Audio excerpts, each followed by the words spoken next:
Salary, the scar?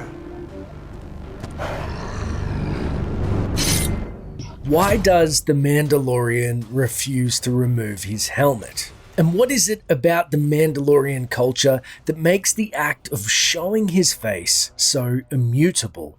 And what does this mean for the other Mandalorians we've seen remove their helmets already in canon? Today I am aiming to answer these questions as we look at the evidence and try to understand the importance of a Mandalorian's helmet and armor.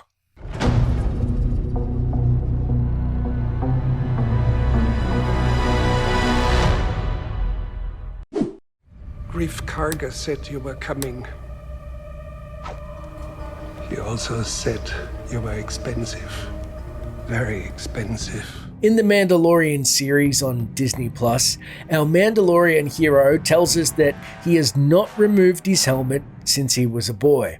And furthermore tells us that to remove his helmet would be akin to taking off his Mandalorian identity in such a way that he could not put it back on.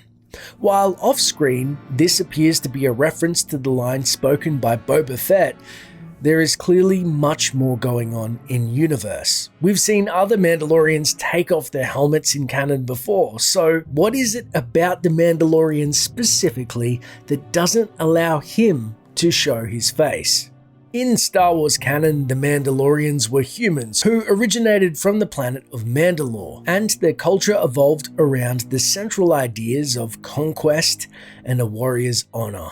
Despite being seen by many as brutes fueled by bloodlust, the Mandalorians were actually quite noble people, with intricate rituals and ceremonies dictating their way of life. In many cases, we see that a Mandalorian's sense of honor is more important to them than even their life.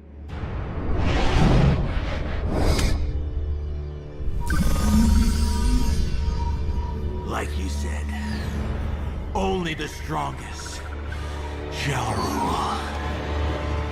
With war being such a heavy part of their way of life, it makes sense that their armor would become a crucial part of their identity.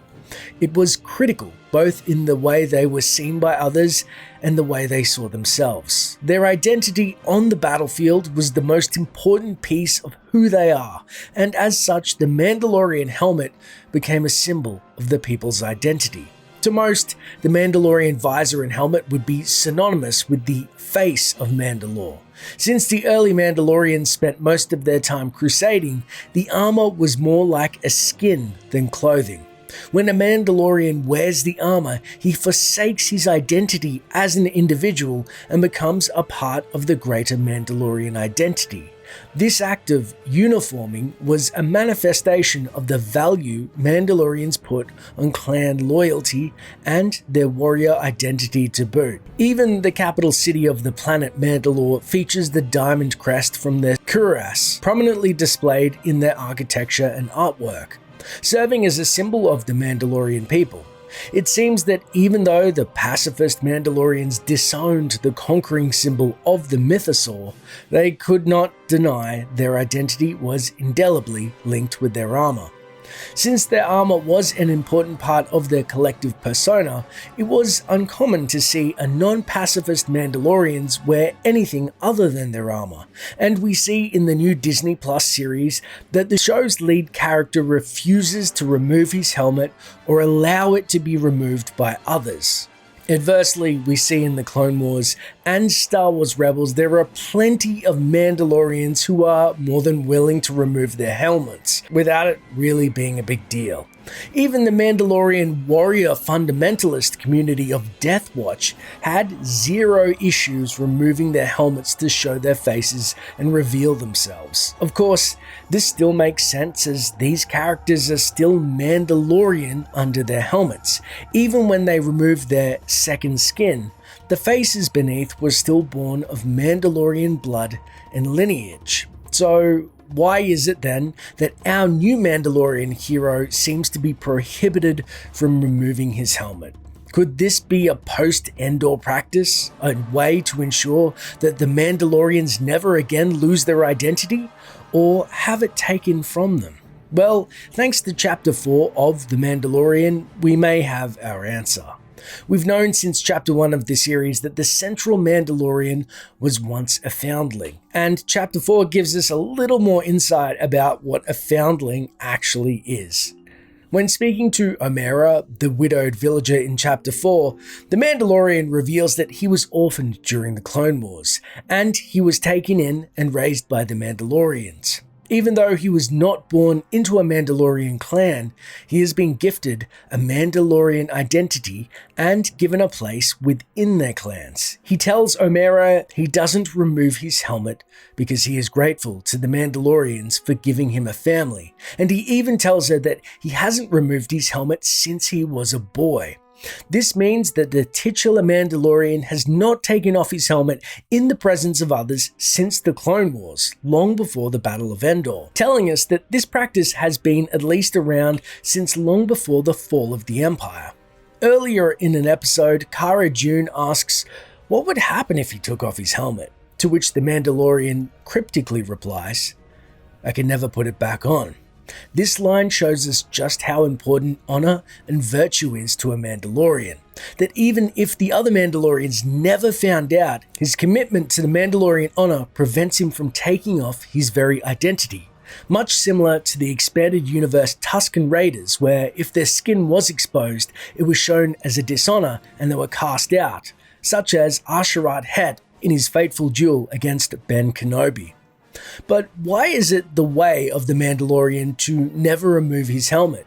As we said before, we've seen members of Clan Vizsla, Ren and Saxon all remove their helmets. We've seen them remove their helmets even in the presence of non-Mandalorians, both during the Clone Wars and the time of the Empire.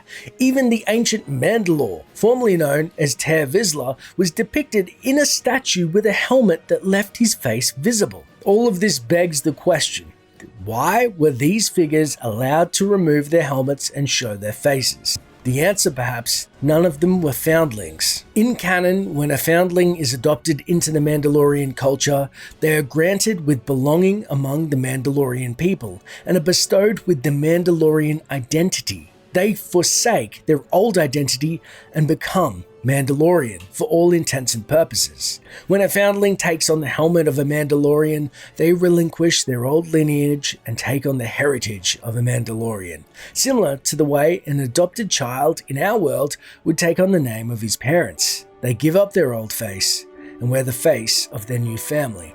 This explains why all the children we see running through the covert are all wearing helmets, since we know that this covert is a refuge for foundlings. We also know that a portion of the Mandalorian's Beskar payment would sponsor many foundlings, and we can now deduce that this Beskar would be used to craft their helmets and allow them to undergo this rite of passage to become Mandalorian. The Mandalorian goes out into the world and brings back the Beskar that will give a new identity to the orphans who will in turn become Mandalorian. This is the way. The Mandalorian adults work to provide Beskar to sponsor foundlings, again emphasizing their own Mandalorian form of selflessness. Since our Mandalorian was once a foundling himself, this means that it was the labor of another Mandalorian that paved the way for him to become Mandalorian himself. Another Mandalorian earned the Beskar that sponsored our hero.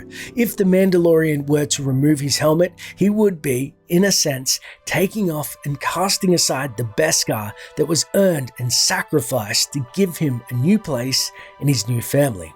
The Mandalorian never removes his helmet because it represents who he is now. He was orphaned, and the Mandalorians sacrificed their own work, sweat, and metal, and probably blood, in order to make him one of their own. He is Mandalorian now, and the helmet he wears is made from the Beskar given selflessly to sponsor him and forged from the sacrifices of those who took him in.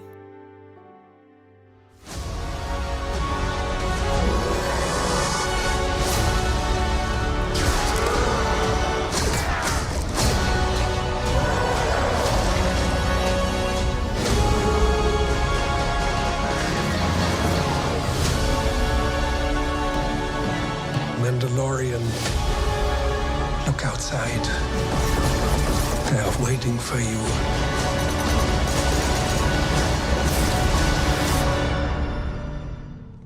Yeah? Good.